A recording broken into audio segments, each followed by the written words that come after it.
We're going to look into a little more foolishness here. This is a guy, Thoughts, cameraAction, and he's got a lot of videos here that you can see on the side, Great Britain and the slave trade and all these things, and he's got some misinformation or whatever. Somebody hit me to one of these. They said he's one of the guys that doesn't tell all lies. And I was like, wow, not all? Okay, let me look into it. So I thought I'd do a quick one here onto it. Now, just to show you what he tells you is, Argentina is perceived by many to be a primarily white European country, with Buenos Aires often referred to as the Paris of Latin America in popular culture.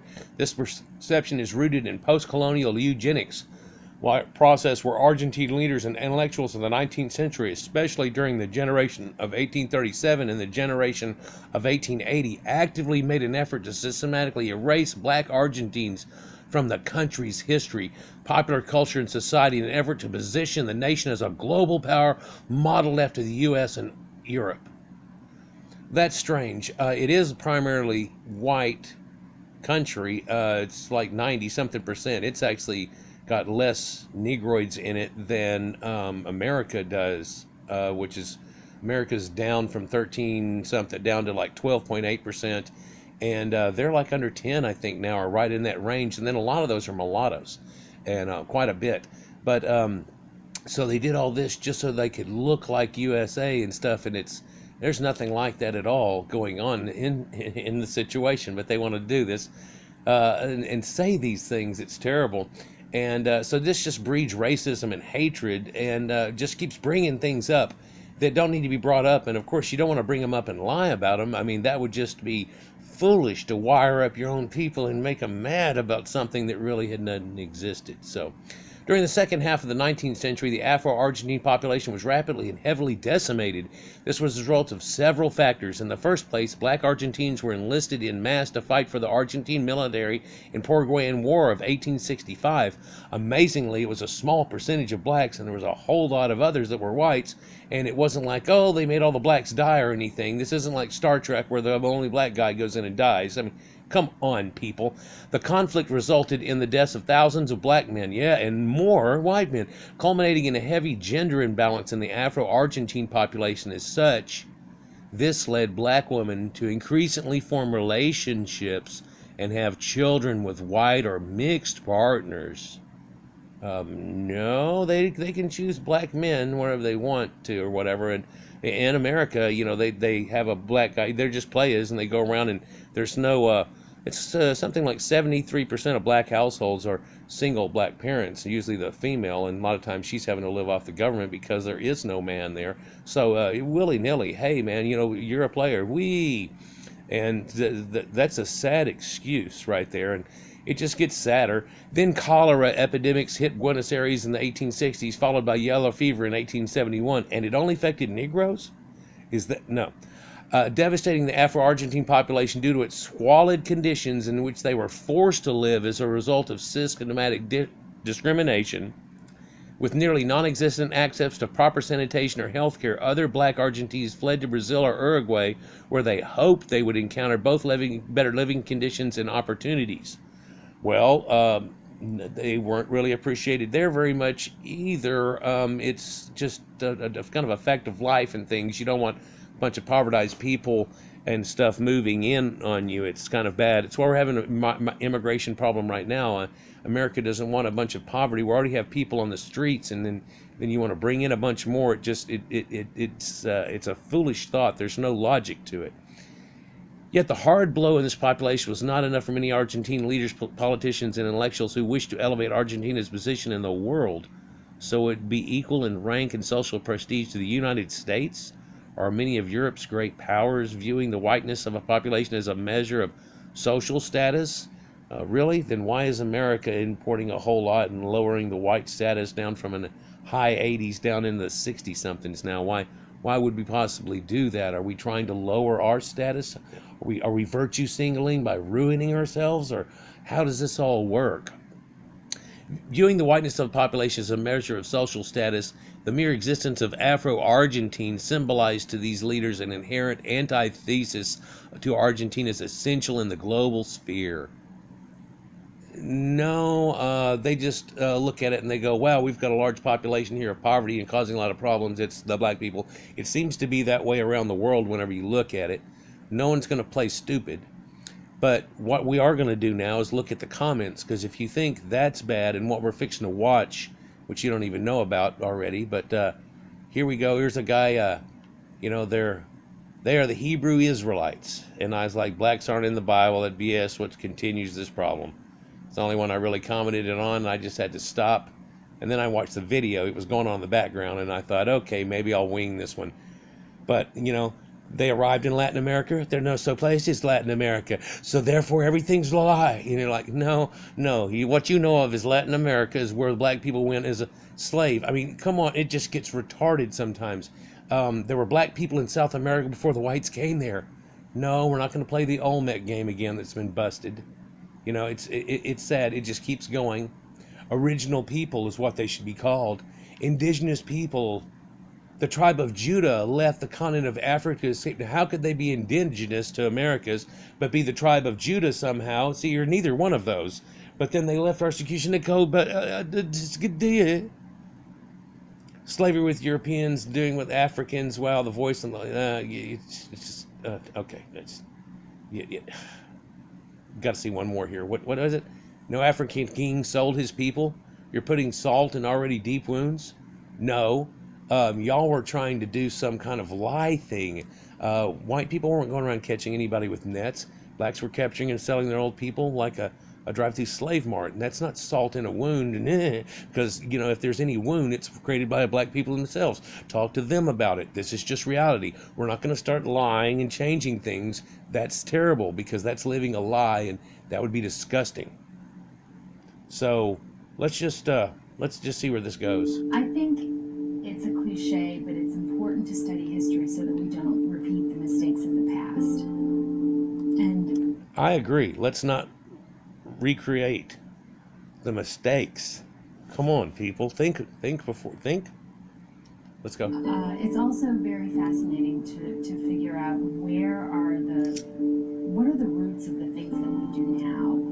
Where are the habits and the customs that we have with us? Where do they come from? And to get a sense of where they came from, who made them, what we are in some sense reenacting without knowing it, can really be a very interesting process.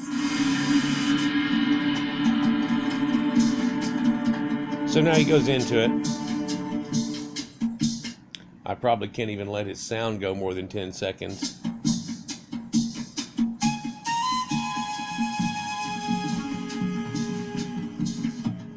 History of Argentinos, Afro-Argentinos, and Afro-Latinos. Because, like 92% of the slaves went to South America, and only like 6% went to North America, and the rest went to Britain and things like that. But I digress. I bet he'll show weird numbers. That's what I'm expecting here. Inflated numbers and outdrawn dates, things like that. God made whites. What a statement to open with. But if you're talking about the Jewish Bible, then that is a Caucasian God, and it only refers to Caucasian people. Look up Hamites. They're Caucasians. All those people are Caucasians. The Egyptians were Caucasians. North Africa was always Caucasian, all the way around the Mediterranean. Nothing blocking anybody or keeping them from doing that. What was blocking some people is a great big Sahara Desert, but that's neither here nor there. But God made whites. I don't know if you're thinking of Shiva or if you're thinking of, Shinto people or any of that type stuff. But if you're thinking of the Jewish slave master's Bible, then yeah, that would be whites that it talks about, and blacks really aren't mentioned in that book. But a lot of people have adopted it now. But I don't think anyone except for the black people start saying they are the Hebrew Israelites. It's kind of disgusting. I guess it's because they hear the word slavery.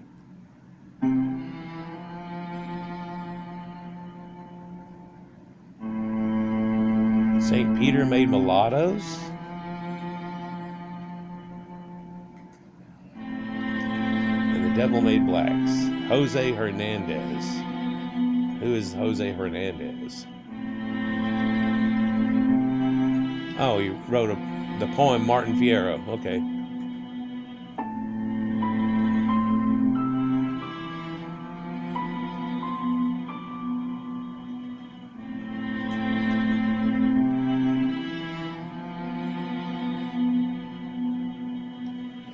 Afros in Argentina have been invisible, and today an unseen culture. This is a result of a process of diaspora caused by slavery and transformation into servitude. The current social stratification places them in poverty.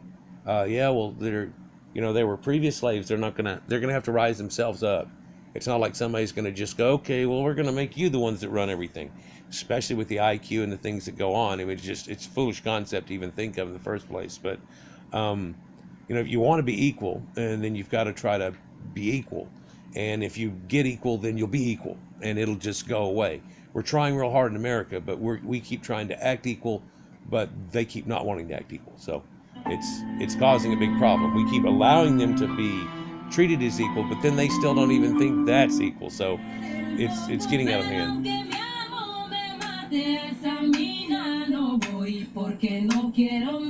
They're Spanish. They speak Spanish. Got Spanish songs.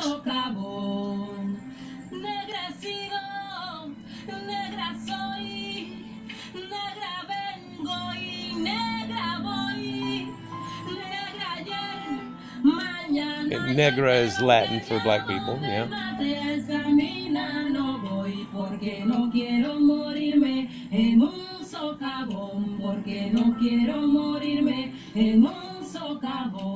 Kind of a girl from Ipanema, kind of cool little thing there. That's kind of neat. I like it. A lot of that's some culture. That's some culture right there. But that's a lot of Spanish culture blended with African culture, some right there too.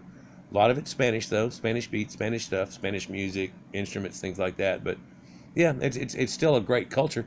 It's something that can be embraced. It's so large. I mean, why? Let's just go. I'm not even going to get through this thing. I want to get to 17 minutes in. How does history get erased? One erases history by stripping people of the truth about who they are and where they come from. Blacks don't want to know the truth of who they were before they were captured and what they came from. If you were to tell them that they were an illiterate, primitive people, pre-Stone Age level pretty much, and didn't have much in comparison to anybody else, they throw a big fit. And so we really pretty much leave it alone. And of course, you got to mention how they were brought into it.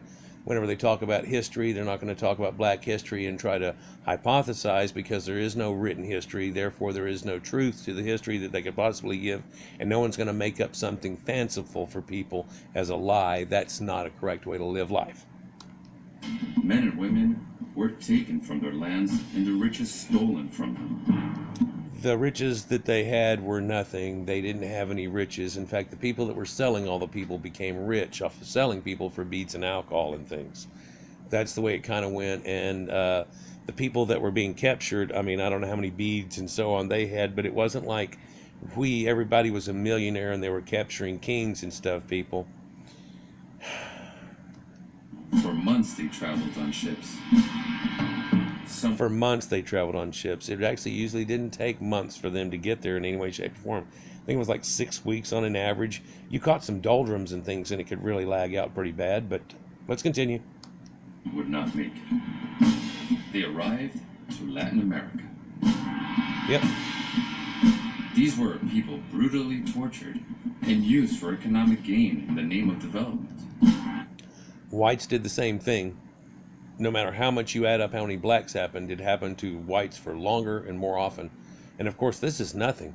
The Islamic slave trade started 900 years before this and continued on past. So this, which only lasted, I don't know, America, people try to compare it weird, but it started in America, which America really didn't get going until 1776. You might be able to fudge a few years under that and call it that. But before that, Spain even owned the south area where all the slaves were, which still goes with the Spanish people, right? And then they ditched out onto it, and we inherited it somehow. Most of it was Jewish slave owners and so on, and it went from there. But let's just see what he says. And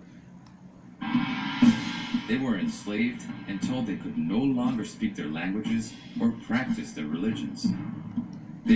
I think they were trying to teach a new language to them, and no one wanted to let them do demonic voodoo. In fact, given the opportunity now for free religion, you really don't see much of that, because it's farcical, it's bad, and it's kind of appeasing demons. It's really not looking good.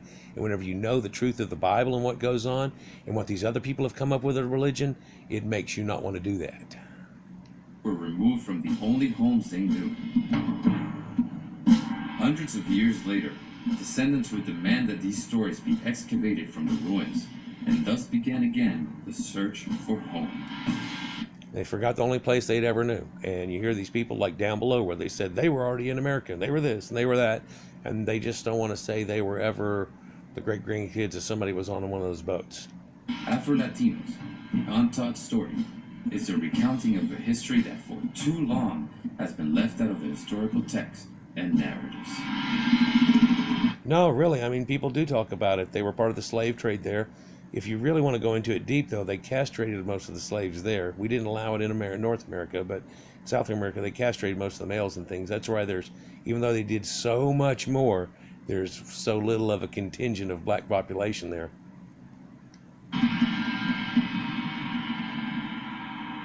So the deeper you dig, you don't want to. There has been much study, research, and emphasis placed on the history of slavery in the United States. La diáspora afro-latina tiene sí ciertas particularidades que lo hacen un poco diferente a la diáspora del sur de los Estados Unidos.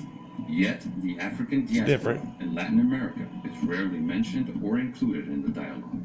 Desgraciadamente debo decir que en África no conocemos la historia. So unfortunately, they don't know the history of African Latinos. But in a minute, he's going to start telling you the history of them. So. Los afro-latinos. Te podría decir que el 80% de la población no sabe que hay gente de influencia africana en México. I think there's widespread ignorance as to whether African Americans know about this history. No, I frequently get presentations on this, and I find that this is the first time that they've heard about it. I doubt that. I think they know there's a whole lot of slaves that went to South America too. They just want to be more me-centered. This is the problem. But here where we're going to go, let's see these numbers he gives here. Let's see what happens. 12 million enslaved Africans were forcibly brought to Latin America. 12 million. And an estimated 500,000 were brought to the United States over the span of 4. So he just said 12 million went to South America, and 500,000 eventually come to North America. To Latin America. And an estimated 500,000 were brought to the United States over the span of 400 years. What? Over the span of 400 years. They always love this 400 years things. It tries to put that biblical, oh my God, onto it. Deuteronomy's already happened. I've got a video on it. Regardless of that situation, it wasn't ever 400 years. Again, let's look at it. 1776 to 1865 is like 90-something years. I mean, what is it? 89? What is it? Well, in reality, the first slave got here in 1619 by a mistake on a ship that was going down and other people picking it up and arrived here in America. So there you go, 1619. Well, 400 years. Well, it's 2019 now. So there's your 400 years. So we still got slaves now? Oh, hell.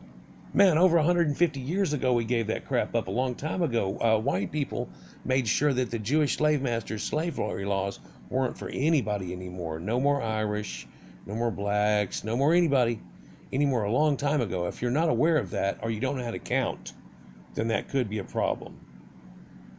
You know, and so if you want to go 400 years back from 1865, then you have to bring slaves over on the Mayflower or the Nina Pinta and Santa Maria and things, and we all know that's a farcity too, so we're not going to expound and like make a number twice as big as it was, are we?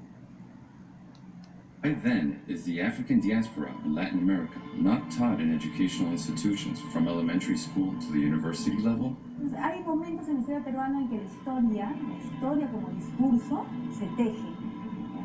Pero ahí no está. Well, sure, there's, you know, a lot of Peruvians, but they want to tell you about the Peruvian culture. That's what it's about. It's what Peru's about, is the Peruvian culture. They want to tell you the Peruvian. And sure, they say, yeah, and some black slave shows up. But see how bad that sounds? And what do you want to do? Talk half about black slaves whenever they're less than 10% of the population? How does this work? Los afros. Por ejemplo, en las escuelas, la mención de los africanos comienza desde que llegan como esclavizados. Y esto es bien importante que lo aclaremos. Digo esclavizados, no esclavos, porque ellos no.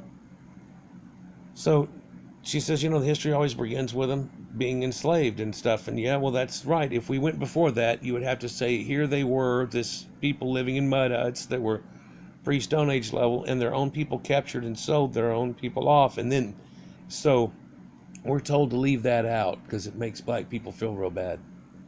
But, I mean, so when you do things like this and you try to wire it up like, aha, you know, then we got to go, well, reality is, aha.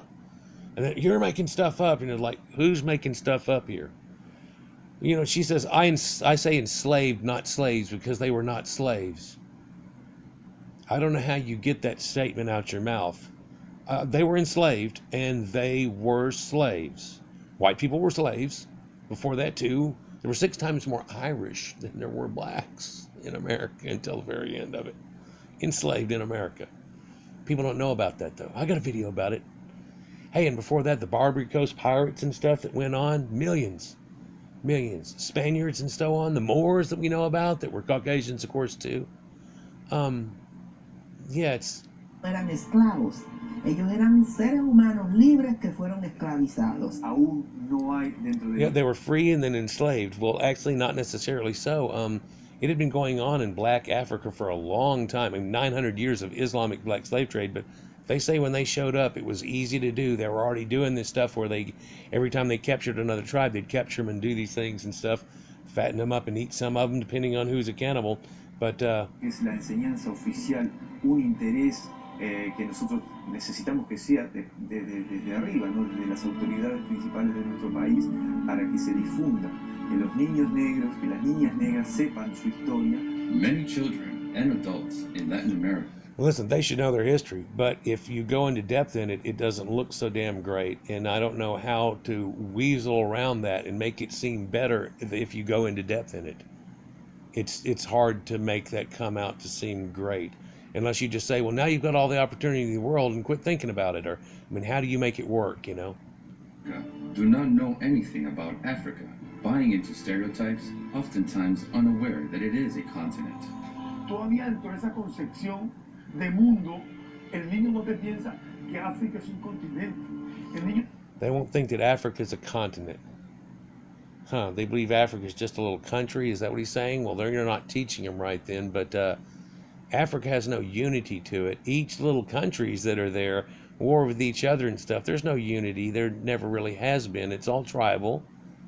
You know, they have a hard time running governments and things, so... África como un país. África es un país que la gente aguanta mucha hambre. ¿Cómo me imagino África? Un país de muchas necesidades. Es que no es que la han dejado afuera. Nunca fue parte de la historia. Ese es el asunto. Afro-Latinos are the descendants of enslaved Africans who were brought by force and dispersed throughout Latin America. Hold on, down there below, they were Hebrews. Oh no, and they were Indians that were already here. They weren't brought. Oh no. No. Yeah, you know, we need to quit all these lies and this jealousy and bullshit. It really is disgusting. Today, there are more than 150 million Afro-Latinos in Latin America, of which 150 million. That's strange. Okay, well, we're just gonna go with that. 90 million live in Brazil. 90 million in Brazil. But does this mean that only people who are black can claim African roots? Muchas personas confunden que el negro solo sea la piel. Puede haber un negro con los ojos claros. La piel negra es solo una característica. She's like, they say black skin is solely one characteristic of the black person and stuff. Well, yeah, it is. Now there's admix, and she's like, well, some have green eyes, and that's not a sign of being black. That's a sign of your Caucasian admix. Just like she's lighter than the girl sitting next to her, and that's because of the sign of the same situation. Right? Okay. I'm going to have to skip forward here in a minute. I know it's not going to record all this. For Latin Americans, there is something prestigious and honorable about identifying with being descendants of Europeans. What has been taught is that the royal bloodline from Spain is worthy of respect, pride, and honor. The indigenous... Well, it should be. I mean, there was a conquering situation. They came over here. Hey, it was really, you know, North American Indians too. They were primitive type people. So were the other guys here, although they made some great buildings and stuff, and the pyramids. But I mean, things happen, and of course, more than half the population, both in North America and South, was died off due to smallpox and problems like that. So This is seen as something mystical and exotic, while the African root has always been associated with slavery, poverty, and all things black. well, what do you want to associate it with? Non-black things, like blacks are trying to do now? Saying they're Hebrews, saying that they're Indians, saying they're something else? You want to associate it with black. Well, you look over there, and all day long we're seeing videos on TV of pot-bellied kids over there that can't feed himself, and we hear about all the wars and AIDS and the problems that are over there, and we can see it easily if you go look. And people living in the bush are living at very primitive levels. Only in the cities that have been westernized do you see that effect. So he's going to look at Ecuador here, but I'm going to go ahead and start looking on. The slave trade. They were saying in there was a radio song that said something about Negroes, and it was kind of derogatory. Trading slaves from other kingdoms with European settlers. Yep, slaves were capturing other slaves and selling them to Europeans, but was it Europeans? No, it was Portuguese and Spaniards. That's why they ended up in the place that looked like Spain. You're blaming it on white people, but it was Spaniards. So much of it was. And then at the end, we have Jewish slave masters getting in onto it. Are those whitey too from Europe? No, they're not. But we're going to blame it on them because they run the country now, so we're going to try to guilt them. This story cannot be told without starting in Africa. Okay. Contrary to popular belief, Europeans did not enter into the depths of Africa to kidnap people and turn them into slaves. No, they didn't. I can't believe you said that. So how did we get them? Did they just magically walk on the boat like Noah's Ark, or what? African kingdoms dominated the territories, enslaving small groups of people from other kingdoms. Kingdoms such as Ashanti, Dahomey, Oyo, Benin, and Congo were some of the most powerful. And they just drove up like a drive-through slave mart, and they picked the healthy ones and went with it. Okay, so it was a legal transaction brought about by your own people. So, I mean, it was them that sold them away as unwanted or whatever. I mean, I can't see the white guilt there, but except for just there. But who's the enabler? The trade with Europeans began. It benefited the African royals, and the elites grew more powerful. Sure, there's one guy that here, of course, it's mostly a myth of Mansa Musa. He got real rich. Then he wanted a pilgrimage to Islam and blew all the money in a trip. It's also said that he sold 100 and something slaves just to help pay for part of his trip or something. But from this trade, an estimated 100 million Africans were taken from Africa and dispersed among every continent. And if you figure that out, and then the percentage of America, because if you just go South America got 92% of what came to the Americas, North America got 6%. That leaves about 2% over, which supposedly went up to Britain. But if we looked at it, it's a little bit even more than that. North America has such a small percentage, so it's 6%. Then you show all that spur they just showed there, and it ends up being, well, what is it now? Well, now it's like 3.4%. Oh, so it's that small of a percentage. Wow, then why are we only mad at white people? Actually, I don't know why you're mad at white people anyhow. The people that you adopted the religious book that black people aren't in the Bible, it's those people. Of course, we can't be anti-Semitic anymore, so I guess what are you going to do? But you're not going to keep blaming white people. It's gotten old a long time ago. Lo mejor de África. África empezó muy mal. Empezó con una sangría humana. The colonizers knew exactly which humans were of value and had their pick of the finest Africans. Entre un promedio de 15 a 45 años, ese fue como el rango de edad. So he's saying the average slaves would be about 15 to 45, and I find it hard to believe somebody would buy somebody 45. Back then, 45 is about a life limit for most people, so buying grandpa doesn't help at all if you want somebody to last for a while. Of course, slavery was only 7-year chattel slavery and let loose. You can see where black people owned a lot of stuff. The largest landowner in South Carolina was a black person, for a good long time. But that's neither here nor there too. It ended up becoming lifetime slavery when a previously freed black person named Andrew Johnson went to court and demanded lifetime slavery for John Kasor, and then that set a statute that went from there, and it didn't last too much longer, and then so on. But 1776 to 1865 is just 91 years. So de las personas que vinieron. Por eso hoy se dice que África es el continente más pobre del mundo, pero es porque su fuerza de trabajo pues. Oh, so Africa is the poorest country in the world because their labor was distracted. Funny how they're going to show you that there are some laborish black people sitting right there. They're acting like because they took that portion, they had no labor, and oh no, everything fell apart. Well, actually, they're within a generation was already a whole nother generation there being able to do everything, and then that was a long, long time ago. You can't say it's still going on. Like, what, are they not there anymore? There's never any more children. Nobody's having any children. The statistics say quite differently, and a whole lot of Caucasians are paying for it with aid. Traída. En la medida en que se les trae su fuerza de trabajo, solamente queda la niñez y la tercera edad, es decir, los abuelos. Los traficantes de esclavos no se aventuraban a elegir a un hombre flaco ni a una mujer enferma. Tenían que ser jóvenes y robustos. And so this is the guy that didn't know anything about it, but then now he's telling you that they chose this and they chose that. They were moved from best things, all these things that he's making things. So maybe he's trying to say most people don't know, but he knows. But I'm not sure I would trust that guy to tell me exactly the truth of what went down. Enslaved Africans came from many ethnic groups. The Africans who arrived in what is now known as Latin America came mostly from Central and Western Africa. Yep. Ethnic groups like the Mandingo, Ashanti, Ewe Fon, Mina, Nago, and Igbo were just a few of those brought over. Language in Colombia also has its roots in Bantu. No, the Colombian language does not have Bantu roots.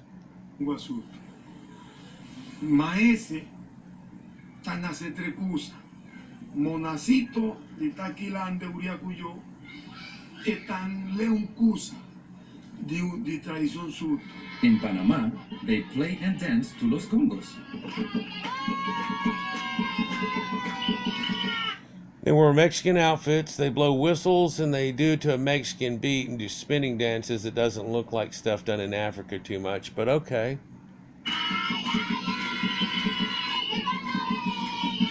Las tradiciones vienen de África, y no solamente tenemos el baile congo, tenemos otros bailes. Pero el Congo sí nace aquí en Portobelo. Es el baile que habló y que hizo muchas cosas para poder defender la libertad en su momento y lograr lo que hoy día somos. The Dominican Republic also has. Look, you see that albino in there? It's Congo. Oh, they got her out of there quick.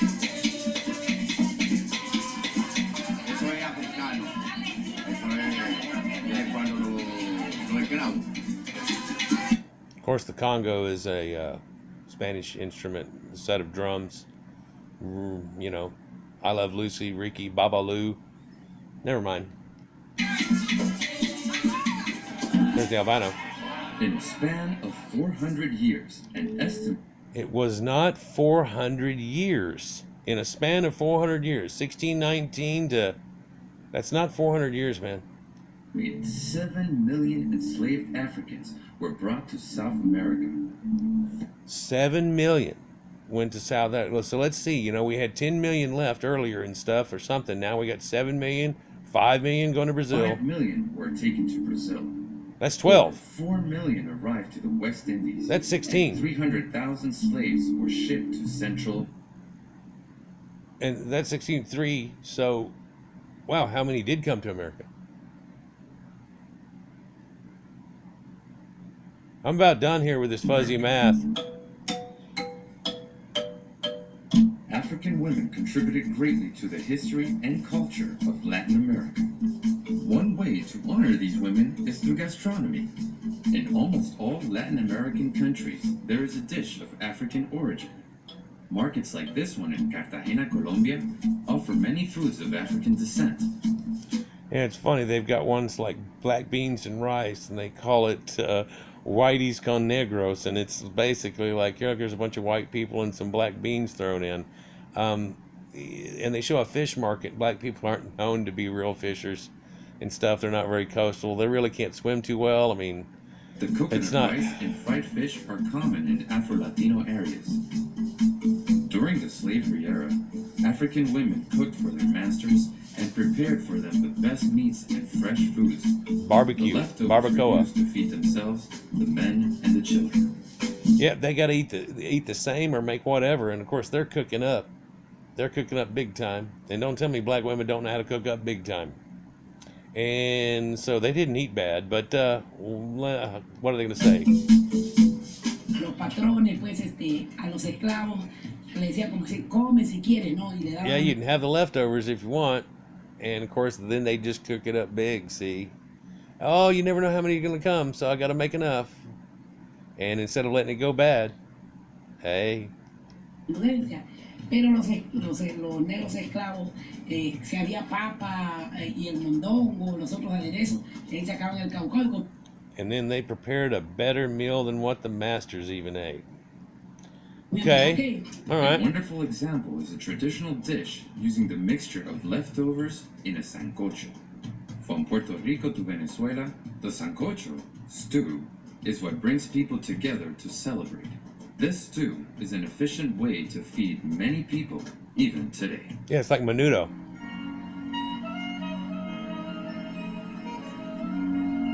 You can see that the Native Americans were not black people. Black people were black people.